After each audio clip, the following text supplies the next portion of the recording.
Hey guys, so we're back with another video. This time we'll be talking about the men's long jump final. So we're doing all the finals of like the field events due to the fact that I want to make sure that I have time constraint.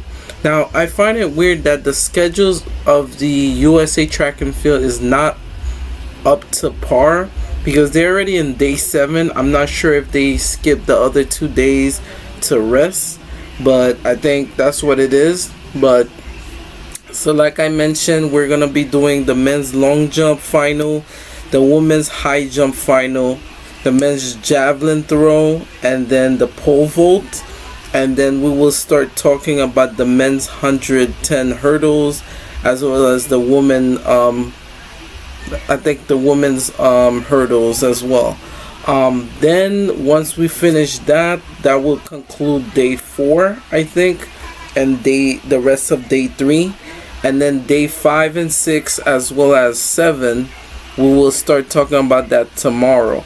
Now I think the women's 200 and the men's 200 will be starting in day 6 or 7, as well as we will get some small previews for tonight. I really want to make sure to cover the Jamaican trial. From what I'm hearing right now, the Shelly-Ann looks like she's very fit, as well as Sharika Jackson. They are rounding them out to shape, so I definitely want to give you guys a preview of that if I have the chance.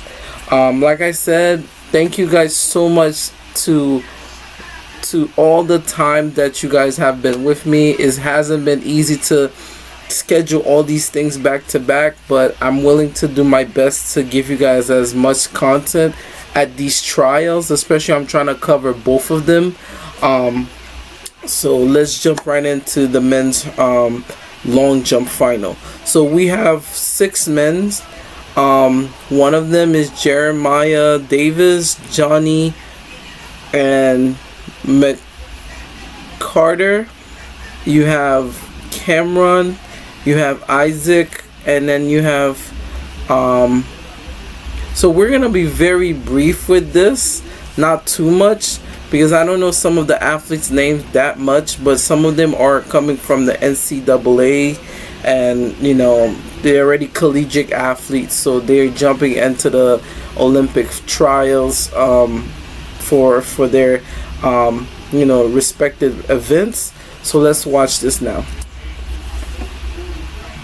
It extends his lead over the field. An even tougher position for Jerry Lawson, the 30-year-old now. Okay, so like I said, so Jerry Lawson, let's see who's gonna make the top 3, because I know top 3 makes the team.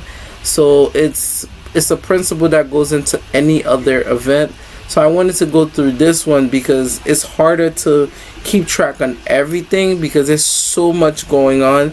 So you may have to forgive me if I cut down a bit of the events to save some time. Okay, guys? Who was a runner-up last year.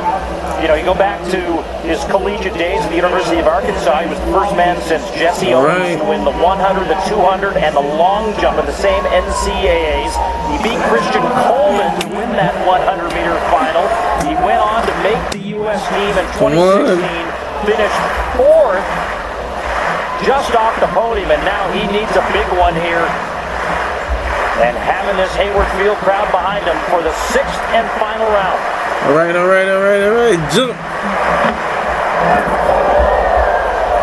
Looked like he got all of the board as they check the replay to see if it was a good jump.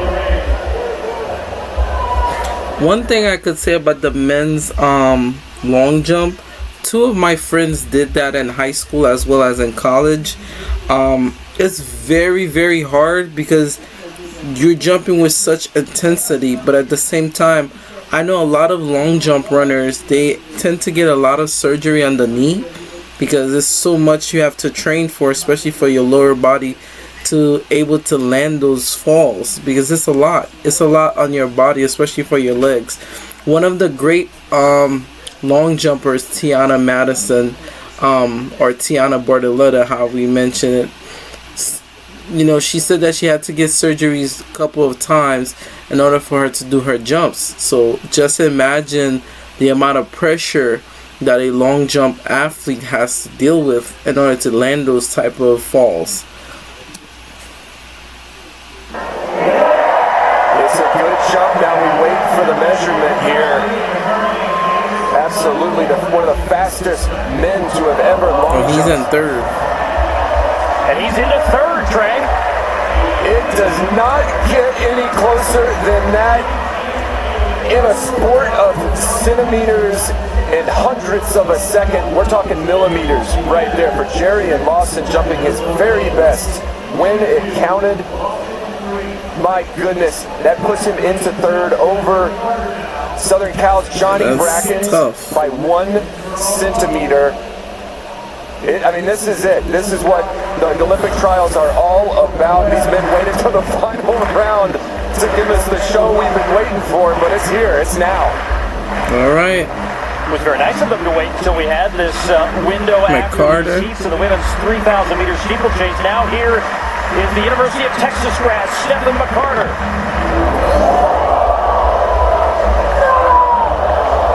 And he gets a red flag in the opposite reaction for McCarter that we just saw from Lawson. And he's going to come over and maybe go to the video review himself. And that just shows the millimeters and the little everything counts. The firing of that hamstring to bring the foot down a nanosecond sooner, and that foot comes down and it's a fair jump, and it looked like the same jump as Lawson's, but that is the sport. That is track and field. Next up is Cameron Crump out of Sarah, Mississippi. Okay, Cameron Crump. All-American at Mississippi State. He's currently in 7th. Only 3 jumps remain. And the next 2 jumps are jumpers who are outside of the top 3. Can Cameron Crump harness all of this adrenaline? Come on. Ride this wave all the way out into the sand, looking for something better than 8 meters 18.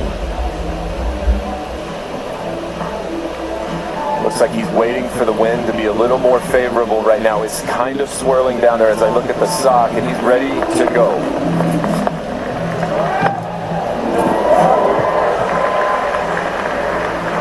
And the white flag is up.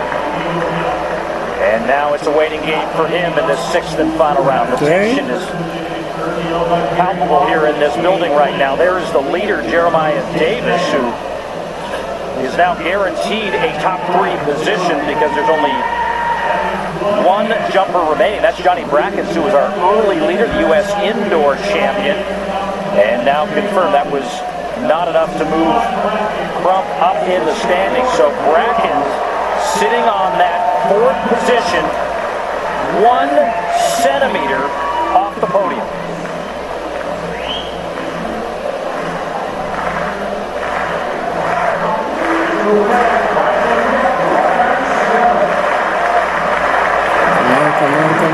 Come on, jump!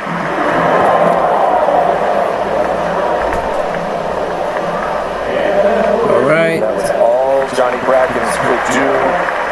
You dream about that moment. You dream about this position. You've got 1 jump at the Olympic trials down to your final attempt.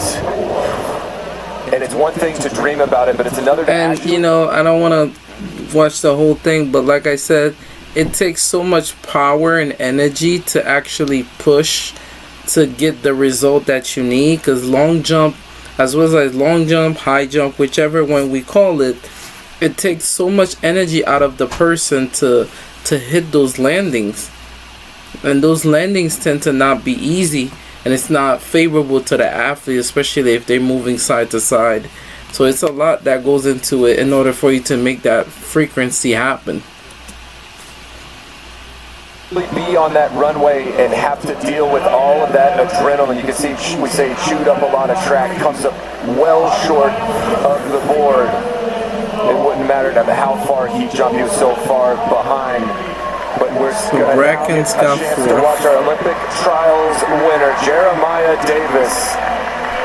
Okay. The Florida State Seminole.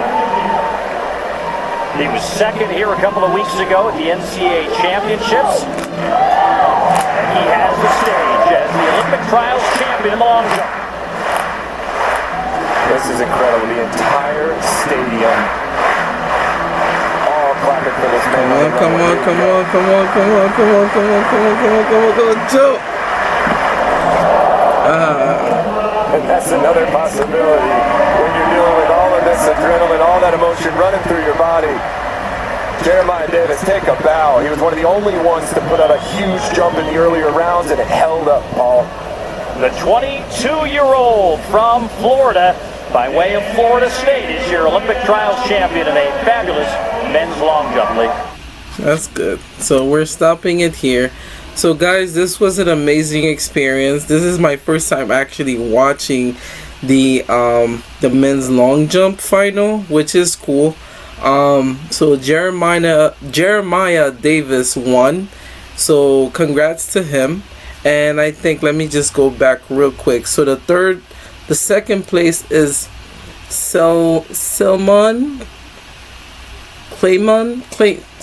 Claymons, and then Lawson is the third place winner. So those are your top three that won. So congratulations to the guys winning.